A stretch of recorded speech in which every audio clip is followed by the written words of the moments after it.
لو عايز تعرف طرق تساعدك ان انت تجنريت نيو ليدز من خلال السوشيال ميديا من غير ما تصرف اي كامبينز، تعالى اقول لك على 6 حاجات هيبقوا عاملين زي المغناطيس عشان تساعدك وانت بتجنريت نيو ليدز من خلال السوشيال ميديا. اول حاجه استخدامك لفكره الاي بوك. طيب الاي بوك هنا انا محتاجه اعمل ايه؟ شوف الصناعه بتاعتك او المجال بتاعك، انت ممكن تقدم للاودينس من خلال السوشيال ميديا فري اي بوك من خلال الويب سايت بتاعك، يبقى سهل ان هو يعمل له داونلود.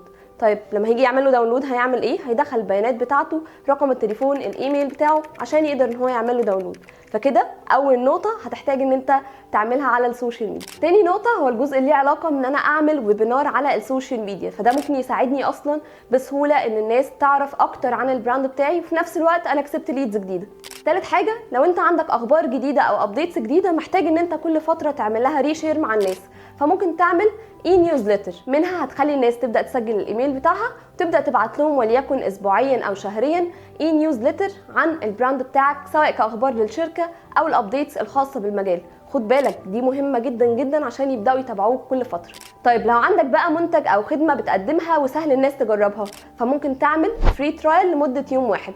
وليكن لو انا عندي الستور بتاعي فاقدر اخليهم ييجوا لمده يوم، النهارده هيجربوا الحاجه دي فور فري، فمنها انت بتعرف ناس جديده بالبراند بتاعك. هنيجي بقى للناس اللي شغالين في مجال التكنولوجي واي حاجه تكنيكال في الجزء ده.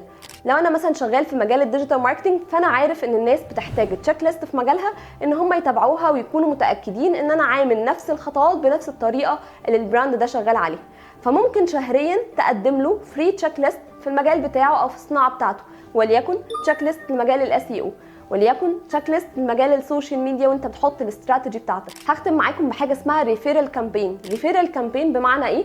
ان انت ممكن من خلال الفولورز اصلا اللي بيتابعوك تزود عدد ليدز اكتر، من خلال ان هم يعملوا انفيتيشن ل10 اصحاب وياخدوا خصم بشكل معين انت تكون محدده، فهنا انت زودت تقريبا اضعاف العدد اللي انت محتاج توصل له شهريا. على سبيل المثال لو انت عندك ابلكيشن ومحتاج تخلي كل حد هيستخدم الاب ده ان هو يعمل انفيتيشن ل10 اشخاص، فحاجه زي دي هتزود عدد الناس الموجوده على الابلكيشن او اللي عمل داونلود للابلكيشن، وفي نفس الوقت انت اديت جايزه او هديه بسيطه لاول شخص، وليكن لو خصم من السبسكريبشن الموجود على الابلكيشن.